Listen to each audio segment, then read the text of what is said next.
கர்த்தரை முதலாவது ஒரு தேவனுடைய பிள்ளைகளை கற்றுக்கொள்ளும், கனம் பண்ண கற்றுக்கொள்ளும். கர்த்தரை கனம் பண்ணுவது என்றால் என்ன? வேத வசனத்தை கேட்டு அதற்கு நம்ம என்ன செய்வது? ஒப்பு கொடுத்து வாழ்க்கை. சத்தியத்தை கேட்டவுடன் அவன் இதிலிருந்து வருகிறதான கர்த்தருடைய சத்தம், தேவ சத்தம் இதற்குள்ள இருக்கிறது. ஆவியானவர் உங்களுக்கு அதை எடுத்து கொடுக்கிறார். அப்போ வேதத்தில் இருக்கிற கர்த்தருடைய வார்த்தையை ஒரு நபர் மூலம் தான் கொடுப்பார். இஸ்ரவேல் ஜனங்களுக்கு 10 கட்டளை கொடுத்தது தேவன் நேரம் பண்ண முடியாது. அந்த ஜனங்களுக்குரியதை கொடுப்பதற்கு ஒரு மனிதனை கண்டுபிடிக்கப்பட்டார், மோசே. ஆமென்.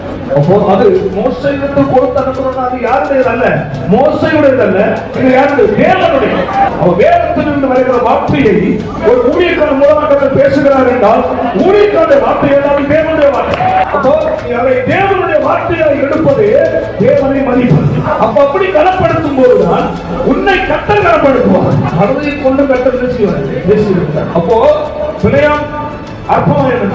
கடலை அடிச்சான், ஆனா கடைசியில கண்ணு திறந்தவனா தெரியும். கடலை கொடுத்த தேவனுடைய வாய், தேவனுடைய வார்த்தையை நீ அற்பமாய் நினைக்கிற மனுஷன் மூலமும் பேசுவார், இந்த சிறு குழந்தைகள் மூலமும் கட்ட பேசுவார். குழந்தை பேசுவது நீ எடுக்கக்கூடாது, தேவன் பேசுவது எடுக்க வேண்டும். ஏனென்றால் அற்பமான வஸ்துக்களை கொண்டு தேவன் மனுஷனுடைய புத்தியை தெரிய வைக்கிறார். மோசே கையில் கோட்டார் அவன், ஆனால் அரண்மனையை அலங்கரிக்கிறார். அவன் தேவன் கையில் இருப்பது அற்பமான பொருள் தான், ஆனால் அதை கொண்டு அரண்மனையை நடுக்கிறார். தேவனுக்கு மாற்ற முடியும் என்றால் தன்னுடைய கரத்தில் இருக்கிற மனுஷனை கொண்டு தன்னுடைய மாற்றத்தை கொண்டு வர முடியும். தேவன் கோரி சேவல் தான். அந்த சேவலை கொண்டு பேதுருவுக்கு புத்தியை தெரியப்படுத்தார். அந்த சேவலுடைய எச்சரிப்பு பேதுருவை அழைத்தது. நீ கடல்ல கிடக்கிறது என்றான். ஆமென். நம்ம நினைப்போம் தின்ற குலத்தினர் அந்த மீனையே கர்த்தர் யோனாவை பாதுகாக்கிறதாய் அற்பமானது கொண்டு தேவன் பெரிய செய்கிறது.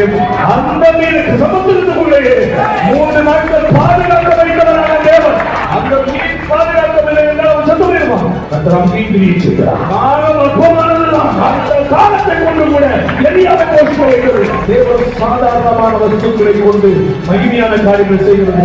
அதனால் யாரையும் எதையும் அற்பமாக